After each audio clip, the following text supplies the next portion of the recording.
Hey everyone, so I'm continuing my talks on my John Maxwell, focusing on my friends, and hopefully my friends can spread the message and get the word out that I'm looking to build my John Maxwell speaking business. And I'm not just focusing on Canada. I am trying here obviously, but I mean, if there's opportunities to help in Zimbabwe at the Catholic schools, the Catholic universities, if there's opportunities there for me to get involved, or South Africa, by all means let me know, because I'm sure we can work something out. I don't have the money, but if there's opportunities, there are very successful businessmen and businesswomen in Zimbabwe. If they can sponsor me, send me a ticket and pay for the boarding and lodging and a fee, I'd be happy to do it for you, because things are very, very hard for me here.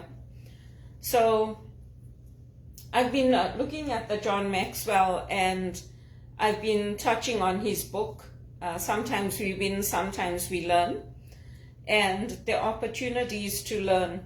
So part of what we do when we are mentoring people is we ask people, just like in spiritual direction, when you come to the spiritual direction, be prepared with what it is you want to talk about.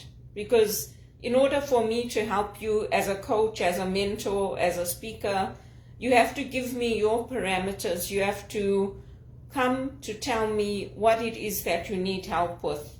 And then from there, the mentor can help you. The mentor can speak into your life. The coach can ask you questions to point you in the right direction, or we can recommend books, things like that. But you also have to be open to receiving what it is that we are telling you. And so when I mentor people, I share with them my experience of what I've gone through in Canada, what worked, what didn't work, the need to do what is expected, like in the job. I mean, there's a lot of accommodations here, which because I was desperate for the work, despite the doctor giving me a note saying you cannot work late nights, you cannot, work overnight and all that, I took some of those shifts because I didn't want to be out on the street. But this time I did tell the people that I've reached out to for work to look for opportunities, I can't do it, because I'll end up getting a very upset stomach. If there's too much pressure on me, it's not good for my mental health. And so I've made an adjustment. When I was younger, I did whatever I had to do. I took whatever jobs I had to take, whether it was outside taking the garbage out, or painting, or doing whatever. But now I'm over 50. My expectations have also changed. And I tell people now, these are my limitations. And if I've done a good job for you and it's not my fault that things have not worked out, then, listen to my supervisors, because they'll tell you. Don't give her something very technical. Don't give her something where she has to troubleshoot and do all these technical things, because it won't be a good fit. The people that have worked with me for the last 3 years know. They know what my strengths are. They know what my weaknesses are. They know that sometimes I don't interpret things the way they interpret them. And you have to be open to receiving. It's nice to give and it's nice to help others, but you also have to be open to receiving. And so when I'm taking in the John Maxwell teachings, when I'm reading the books, I'm learning, I'm receiving. The same thing with that book that my godmother recommended to me, The Salt Path. It's disturbing and upsetting when the system works against you. And a lot of people say, oh, don't blame your circumstances, don't blame what other people are doing. But the reality is we live in a world with injustice.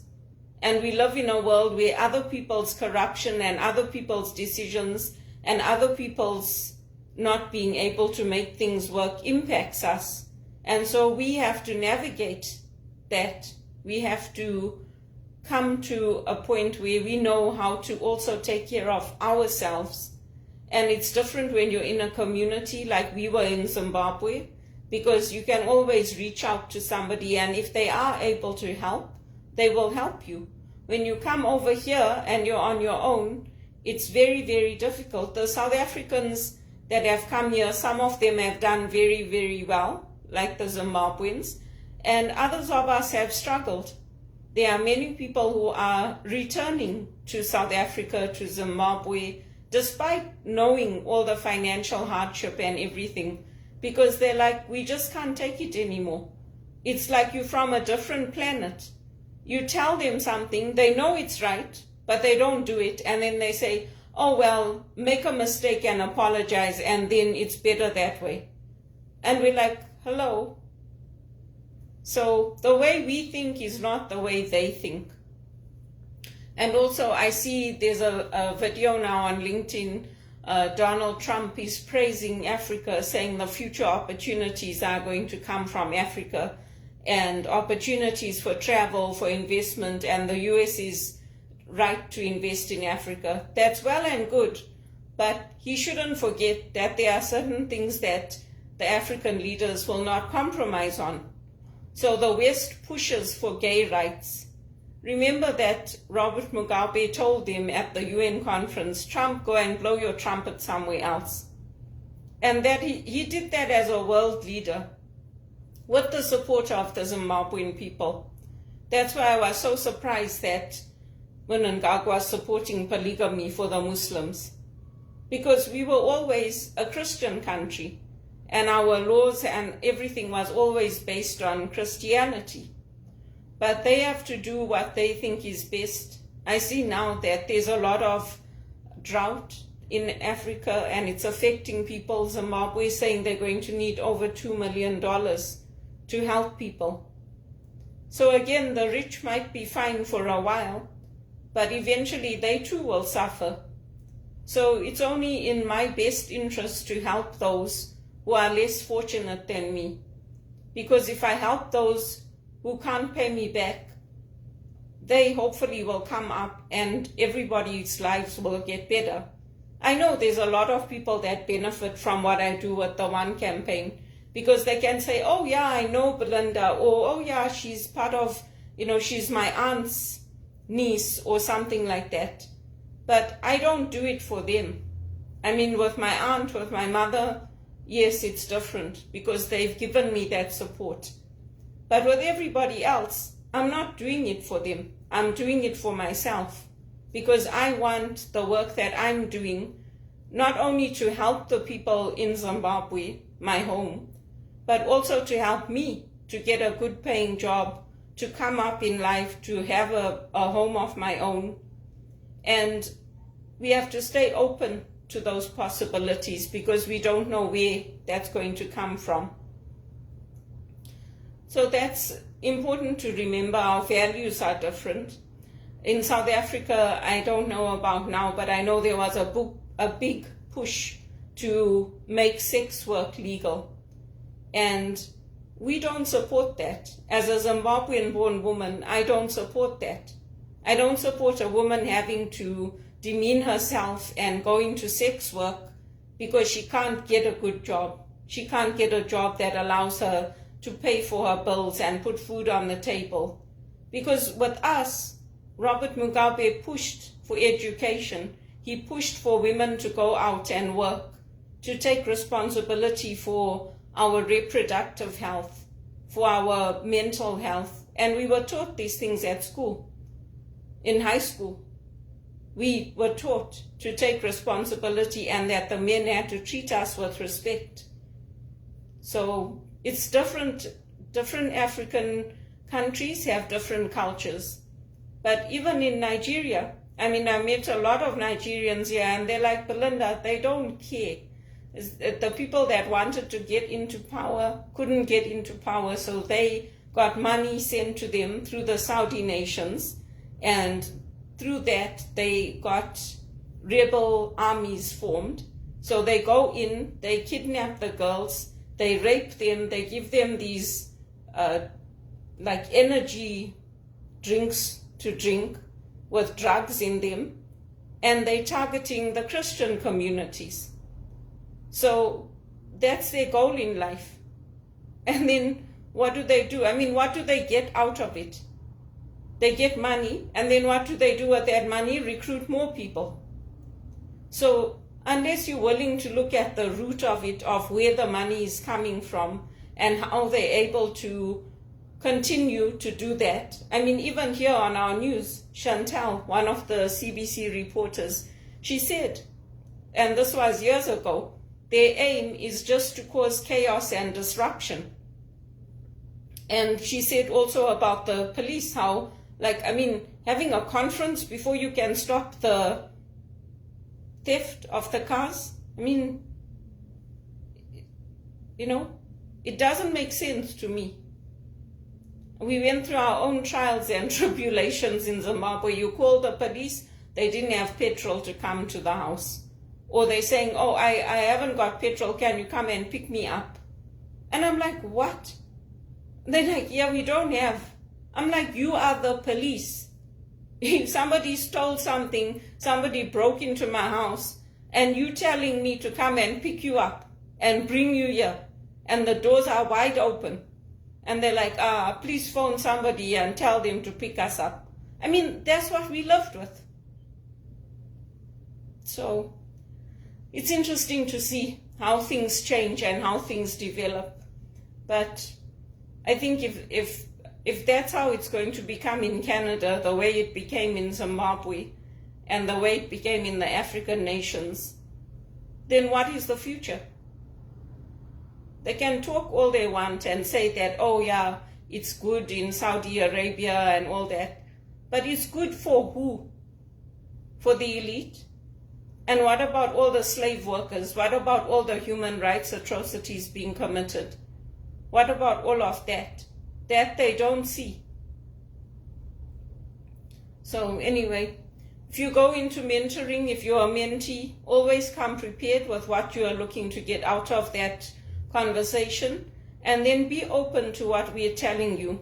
Be open to receiving from us, because we're happy to help, but we are also going by our own experiences. And we are also learning from the people that we are providing the mentorship or the coaching to, or the speaking to. We're also learning from them. So it's a give and take relationship. I remember one of my teachers, Sister Kathleen McAlpin, she taught us how to do energy healing, like how to, you rub your hands together and then you hold your hands like this. And some of us can't feel that energy, but there is an exchange of energy that takes place.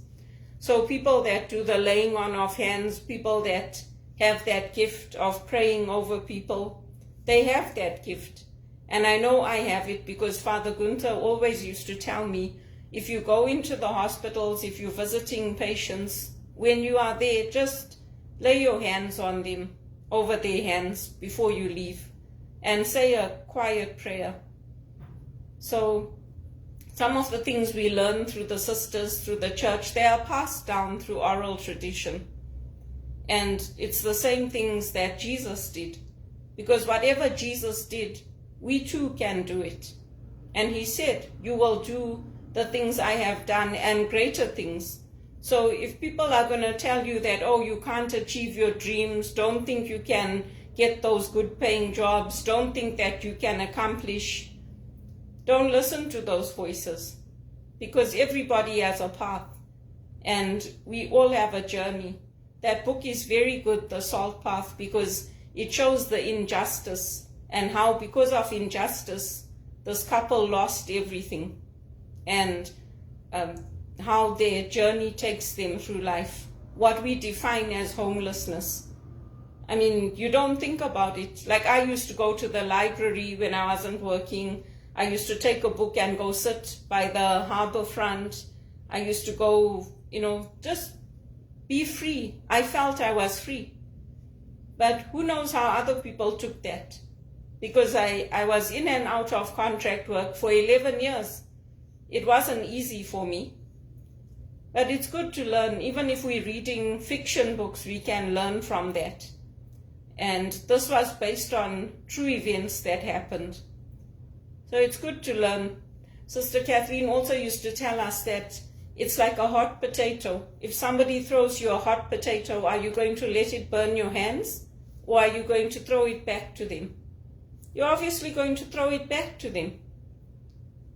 So that's why it's good to learn from others and also to be open to learning. I'm open to learning, and that's why I do what I do. And I follow the political leaders from Africa, because if I can't speak to what it is that's happening in Africa when I do my advocacy work now, not what happened 50 years ago when Robert Kennedy was alive, the history will always be there. But if I can't speak to what is happening now and why I'm advocating for what I'm advocating for, then it's irrelevant, because it's what's happening now that's going to impact the future. Pope Francis always used to push for that, and also Pope John Paul II, to say the future starts now. It's the decisions we're making now that are important. And that's what I try to focus on. I can't control everything, but whatever I can do to better myself, to keep myself clean, to take a shower, to make sure my place is clean, to eat with a meal every day, I do it. So I take responsibility for my own life, and then I help other people as well.